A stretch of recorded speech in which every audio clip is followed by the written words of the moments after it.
Hi all, welcome to my channel. இன்றைக்கி நம்ம ஒரு 3D ஃப்ளோர் தான் பார்க்க போகிறோம். அதுக்கு நான் இந்த மாதிரி ஒரு ட்ரிப்பிள் எடுத்திருக்கேன். அதில் இந்த ஃப்ளோர் ஒயரை ஒரு 5 டைம்ஸ் என்ன பண்ணியிருக்கேன், சுற்றி எடுத்துக்கிறேன். சுற்றி எடுத்துட்டு மறுபடியும் அதை நல்லா கொஞ்சம் பக்கத்தில் அட்ஜஸ்ட் பண்ணி விட்டுட்டு,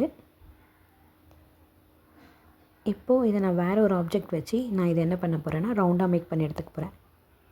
ஸோ இதே மாதிரி நல்லா டைட்டாக நம்ம என்ன பண்ணணும், ஆப்ஜெக்டை இந்த மாதிரி முடுக்கி எடுத்துக்கலாம். இந்த மாதிரி நான் ஒரு 4 செஞ்சு வச்சுருக்கேன்.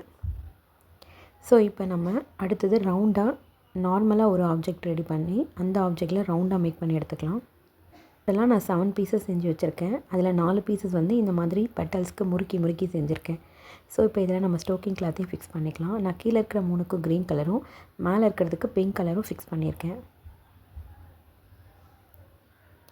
ஸோ நல்லா எப்பவும் போல் நம்ம ஸ்டோக்கிங் கிளாத் வச்சுட்டு பூ கட்டுற மாதிரி நல்லா டைட்டாக கட்டி எடுத்துக்க வேண்டியது தான். ஸோ இப்போ முடிஞ்சதுக்கப்புறம் நான் ஒரு மார்க்கர் எடுத்து அந்த கீழே இருக்கிற பெட்டல்ஸை மட்டும் என்ன பண்ண போகிறேன், லைட்டாக அந்த மார்க்கரில் வச்சு இப்படி அழுத்தி எடுத்துக்க போகிறேன். ஸோ இப்போ எங்கிட்ட இருக்கிற ஃப்ளவர் வேணி எடுத்து நான் என்ன பண்ண போகிறேன்னா, ஃபஸ்ட்டு அந்த பெட்டல்ஸ் எல்லாம் நல்லா டைட்டாக எப்போ பூ கட்டுற மாதிரி கட்டி எடுத்துக்கணும். ஒன்று போல் எல்லாத்தையும் ஒன்றோட ஒன்று வச்சு நம்ம என்ன பண்ணலான்னா பெருசாக பூ மாதிரி கட்டி எடுத்துக்கலாம்.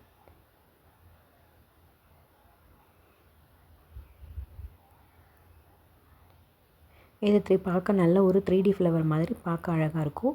யூனிக்கான டிசைன் மாதிரியும் இருக்கும். நீங்கள் இதை வந்து ஒரு ஃப்ராகில் வைக்கும்போது இன்னும் ஒரு நல்ல ஒரு லுக்கு கொடுக்கும். ஸோ நான் இப்போ இதே மாதிரி எல்லாத்தையுமே முடிச்சு எடுத்ததுக்கப்புறம் நான் இதை கிளாத்தில் அப்படியே ஃபிக்ஸ் பண்ணியிருக்கேன். ஸோ பார்க்குறதுக்கு ரொம்ப அழகாக இருக்கும். 3Dயில் அப்படியே நல்ல ஒரு எஃபெக்டிக் இருக்கும். இதுதான் இதோட ஃபைனல் அவுட்லுக். மறக்காமல் லைக் பண்ணுங்கள், சப்ஸ்கிரைப் பண்ணுங்கள். தேங்க்யூ.